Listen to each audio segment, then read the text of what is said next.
इतिहास की किताबों में कुछ घटनाएं सिर्फ पढ़ी नहीं जाती, वे आत्मा को झकझोर देती हैं। आज से सैकड़ों साल पहले एक ऐसी आग जली थी जो सिर्फ लकड़ी और पत्थर को नहीं बल्कि मानव सभ्यता की सबसे कीमती चीज को जला रही थी। वह चीज थी ज्ञान। यह कहानी है दुनिया के सबसे महान विश्वविद्यालय की, नालंदा की, और उस अपराध की जिसे इतिहास ने कभी पूरी तरह माफ नहीं किया। आज जब हम विश्वविद्यालय शब्द सुनते हैं तो हमें आधुनिक इमारतें याद आती हैं, लेकिन आज से लगभग 1500 साल पहले भारत की धरती पर एक ऐसा संस्थान था जो पूरे विश्व के लिए ज्ञान का केंद्र था। उसका नाम था नालंदा महाविहार। ये केवल शिक्षा का स्थान नहीं था, यह था ज्ञान का साम्राज्य। यहाँ पढ़ने के लिए दुनिया के कोने कोने से लोग आते थे। चीन, Japan, Korea, Tibet, Mongolia, Sri Lanka और फारस। नालंदा में प्रवेश आसान नहीं था। यहाँ दाखिला पाने के लिए कठिन परीक्षाएं देनी पड़ती थीं। यहाँ थे 10,000 से अधिक विद्यार्थी, 2,000 से अधिक शिक्षक, सैकड़ों वर्षों का संचित ज्ञान।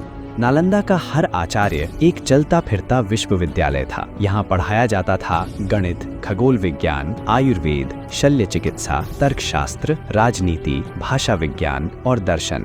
नालंदा की आत्मा थी उसकी लाइब्रेरी, जिसे कहा जाता था धर्मगंज। इसमें 3 विशाल भवन थे, रत्नसागर, रत्नोदधि और रत्नरंजक। इनमें लाखों पांडुलिपियां थीं, हाथ से लिखी गईं, पीढ़ियों के अनुभव से बनी हुई। इतिहासकार बताते हैं जब इन पुस्तकालयों में आग लगी तो वह आग 3 महीने तक जलती रही। सोचिए, 3 महीने तक ज्ञान जलता रहा। नालंदा शांति का स्थान था। यहाँ तलवारें नहीं थी, सिर्फ विचार थे। लेकिन इतिहास में जब भी ज्ञान शक्तिशाली हुआ है, उसे नष्ट करने वाले जरूर पैदा हुए हैं। 12वीं शताब्दी में उत्तर भारत की राजनीति बदल रही थी। इतिहास के पन्नों में एक नाम उभरता है, बख्तियार खिलजी, एक तुर्की आक्रमणकारी जिसका लक्ष्य था सत्ता, विस्तार और नियंत्रण।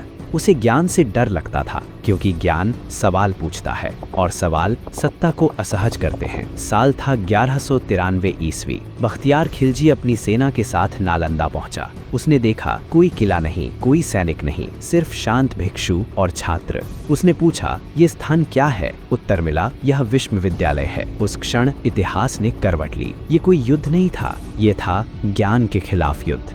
आदेश दिया गया, सब कुछ जला दो। तलवारें चली, भिक्षुओं की हत्या हुई, छात्र मारे गए और फिर आग लगा दी गई। हजारों किताबें एक एक करके लपटों में बदल गईं।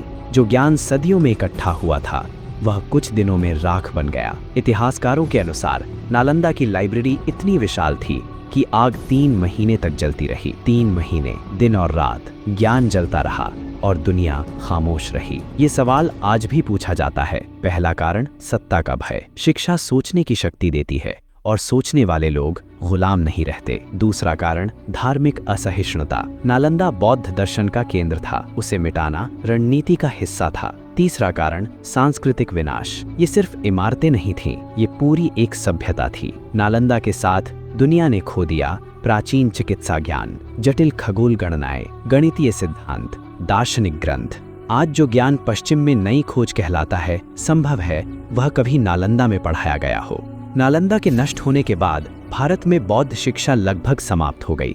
चीन और तिब्बत के भिक्षु जो ग्रंथ अपने साथ ले गए, उन्हीं से नालंदा की विरासत बची। अगर नालंदा बचा रहता तो शायद आज का विश्व शिक्षा मानचित्र पूरी तरह अलग होता। नालंदा हमें विचेतावनी देता है, जब भी ज्ञान को खतरा माना जाएगा तब विनाश तय है। नालंदा पहला नहीं था, लेकिन सबसे बड़ा था। आज नालंदा खंडहर है, लेकिन हर ईंट एक सवाल पूछती है, क्या हम ज्ञान की कीमत समझते हैं?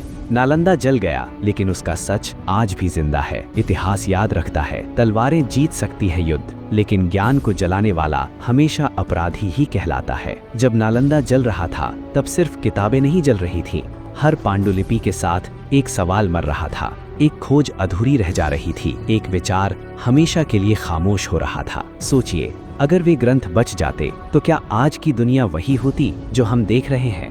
नालंदा में ऐसे विषय पढ़ाए जाते थे जिनका जिक्र आज भी अधूरा है। यहाँ बीमारी को सिर्फ शरीर की समस्या नहीं माना जाता था, यहाँ मन, विचार और प्रकृति को भी चिकित्सा का हिस्सा समझा जाता था। यहाँ ब्रह्मांड को सिर्फ देवताओं की कहानी नहीं, बल्कि गणित और गणना की भाषा में समझा जाता था। लेकिन जब आग लगी तो इन सब सवालों के जवाब राख में बदल गए। इतिहास हमें बताता है, कुछ भिक्षु उस रात भागने में सफल हुए। वे अपने साथ कुछ ग्रंथ लेकर निकले, वही ग्रंथ आज तिब्बत और चीन की लाइब्रेरी में नालंदा की आखिरी सांस की तरह मौजूद हैं। बाकी सब हमेशा के लिए खो गया। ये सिर्फ भारत का नुकसान नहीं था, ये पूरी मानव जाति का नुकसान था, क्योंकि ज्ञान की कोई सीमा नहीं होती। वह किसी एक देश की संपत्ति नहीं होता। नालंदा का जलना इस बात का सबूत है कि जब सत्ता डर जाती है तो सबसे पहले ज्ञान को निशाना बनाया जाता है। इतिहास बार बार खुद को दोहराता है। कभी किताबें जलाई जाती हैं, कभी विचारों पर पाबंदी लगाई जाती है और कभी सवाल पूछने वालों को चुप करा दिया जाता है।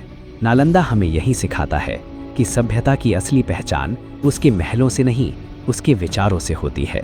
आज नालंदा खंडहर है, लेकिन उसका मौन बहुत कुछ कहता है। हर टूटी दीवार पूछती है, क्या इंसान ने सच में प्रगति की है? अगर हम आज भी ज्ञान से डरते हैं, अगर हम आज भी सवालों को दबाते हैं, तो फर्क सिर्फ इतना है, आज आग दिखाई नहीं देती। नालंदा जला था ताकि लोग भूल जाएं, लेकिन इतिहास की सबसे बड़ी विडंबना यही है कि सच को जलाया नहीं जा सकता।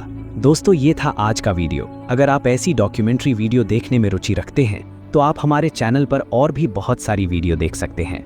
अगर आप भारतवासी हैं तो वीडियो को जरूर लाइक कीजिए और हमें कमेंट करके बताइए आप भारत में से कहां से वीडियो देख रहे हैं, या फिर आप अपनी राय कमेंट करके भी बता सकते हैं। हमारी मेहनत के लिए लाइक करना ना भूलें। फिर मिलते हैं अगले वीडियो में। जय हिंद।